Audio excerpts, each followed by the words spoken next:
I'd like to call our April 2nd, 2012 study session to order. May I have roll call, please? Mr. Theed is excused. Mrs. Buckley. Here. Mrs. Kraut. Here. Mr. McLaughlin. Here. Mr. Kudrick. Present. Mrs. Funderburg. Here. Mrs. Beard. Present. Please stand for Pledge of Allegiance.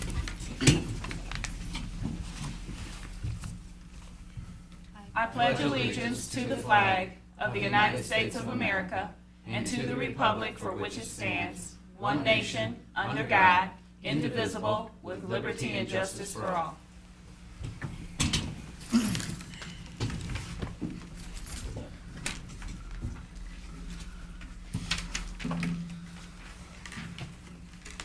Next is the approval of the agenda. I need a motion. Madam Chairman, I'd like to make a motion we approve the agenda as presented. Support. Moved by Mr. Kudrick, supported by Mrs. Buckley. All in favor? Aye. Opposed? Motion carries 6-0. All right, next is the 2012-2013 budget discussion, and I'd like to turn that over to Mr. Weiss. Thank you, Madam President.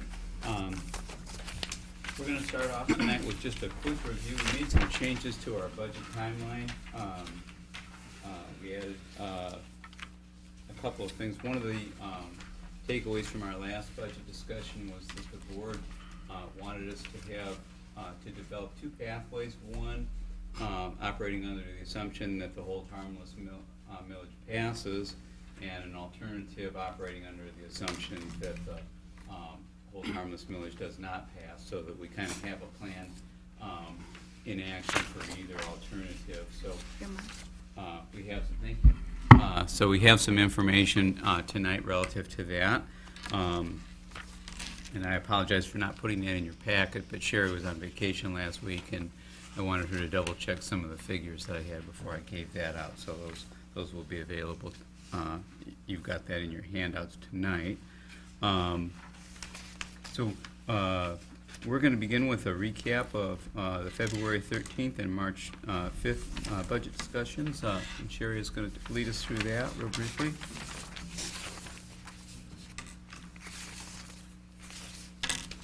In terms of the timeline, you have in front of you the timeline that we discussed in the past.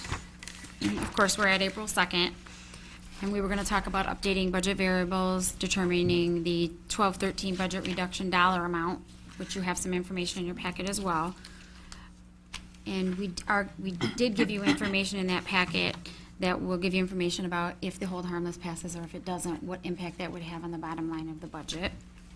And then as you can see, we're still focused on having a meeting on April 16th to discuss the same issues, probably getting into the meat of budget reductions and going through the list and seeing, you know, what the board is willing to look at and if there's any additions to that. And then on May 9th, have a special meeting if the hold harmless does not pass. We all know the election is May 8th. And then finalize the budget on June 11th and vote on it on June 25th. In terms of a recap of our last meetings, for the most part, we talked about the timelines. We talked about the fact that the board, at the board's request, that we would put together a proposal, a recommendation based on two different things. One if the hold harmless passes and one if it doesn't. I just discussed that a little bit. In terms of variables that can change, there really isn't anything new. We still stand at about $900,000 of fund balance, and looking at a little bit, there is something in your packet that you can look at real quick if you'd like. It's a table that looks like this.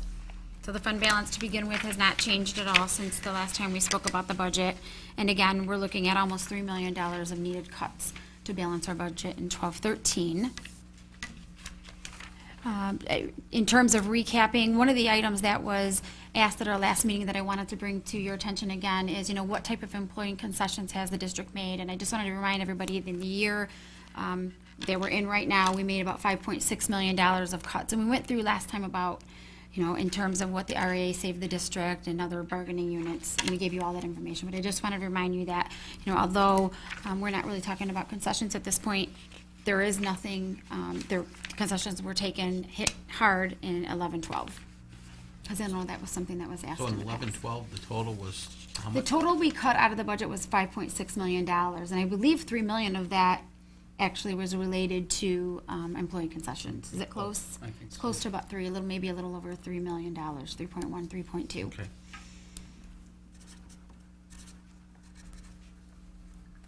And I'll just add, one of the variables that we're anxiously awaiting is the school aid bill. And you probably saw in your MASB update last week that true to form, the House passed a version and the Senate passed a different version. So, and neither one of their versions are exactly the same as the governor's version. So we now have 3 different possibilities, and there will be a lot of wrangling between now and when it's finalized, and there are financial impacts on the district.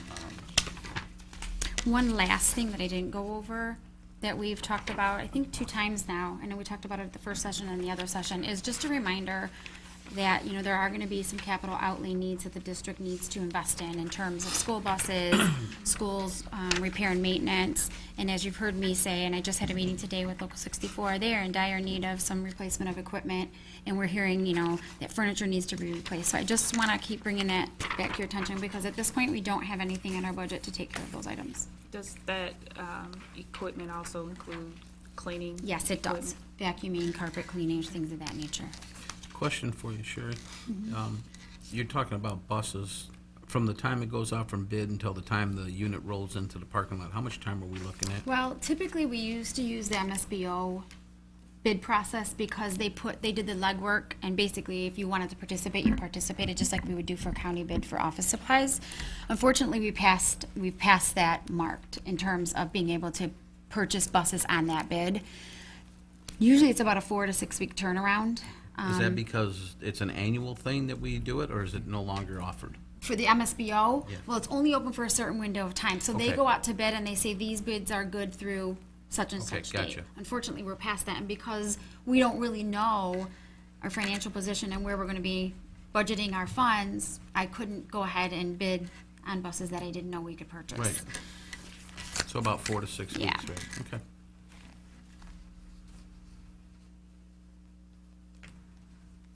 Okay, really, the ultimate goal tonight is for the board to make a determination as to the dollar reduction amount for the 12-13 budget. So I'd like everybody to focus their attention on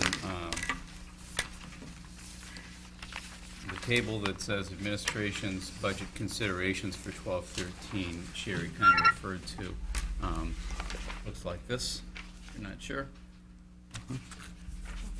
And I just want to walk you through this. So we anticipate at this point, looking at the first row, beginning fund balance, we anticipate just under $1 million in carryover from the end of this year into next year's budget. Revenue amount is going to vary. With hold harmless approval, we anticipate $35.4 million in revenue for next year.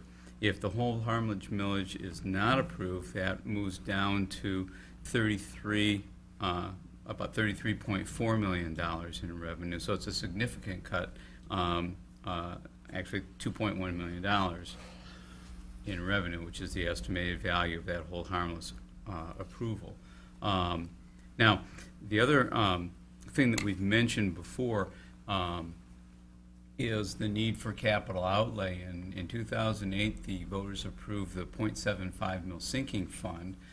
So the third column over is an addition of about $700,000 in estimated revenue that the sinking fund would generate. Now, the board has the authority to generate that. That would be a board decision, or to levy that. That would be a board decision. And I don't want to bring this up after the hold harmless millage. We need to kind of put our cards on the table. There isn't enough money. And if the board wants to make progress on some of those capital outlay expenditures, things that would fall under sinking fund, then they do have the authority to levy that, but we need to be honest with our community, and if we're going to do it, we need to say so from the beginning, and if we're not, we need to say so from the beginning. So that last column is intended just to give you the additional revenue. So basically, to get to the revenue there, you would take the $35.5 million from the first column, add about $700,000, and that's how you get to 36 185. So we're looking at a pretty big variation in revenue depending, again, on what happens with the hold harmless and what the board chooses to do relative to the sinking fund. Question. Yes. Yes, Mr. McLaughlin. Thank you. How many mills are we gonna have to levy to meet the bond payments without borrowing this year?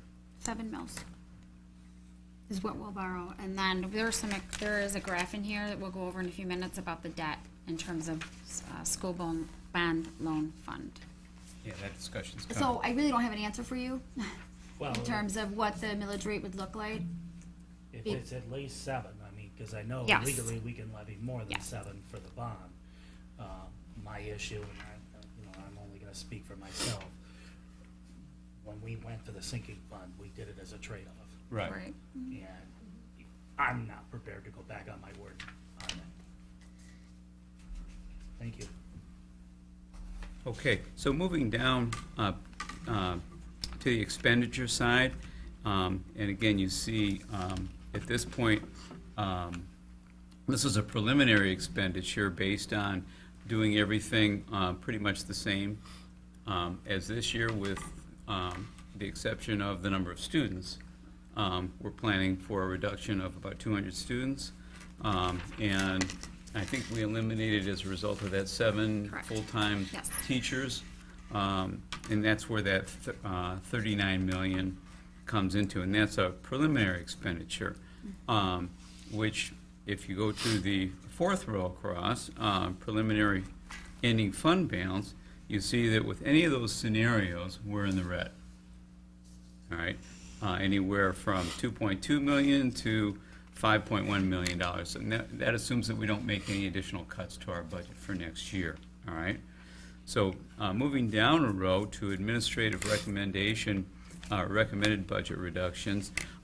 We generated, the last couple of meetings, we've been generating kind of a brainstorm list of budget reductions. We had some of you suggested some things, and we're going to discuss those lists in detail at our next budget, because we're still costing some things out, getting that list together. But here's what we're recommending administratively at this point. One of the things that we're trying to do, again, is hold true to our financial priorities, and our top priority is maintaining our K-12 instructional program.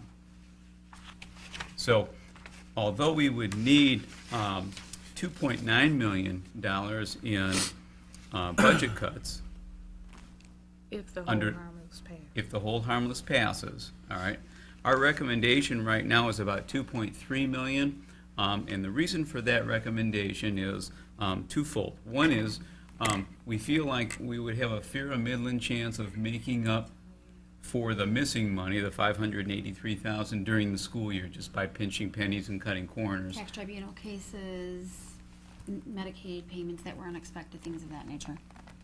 So the $2.3 million in reductions enables us to keep the K-12 instructional program, the board's top priority, intact.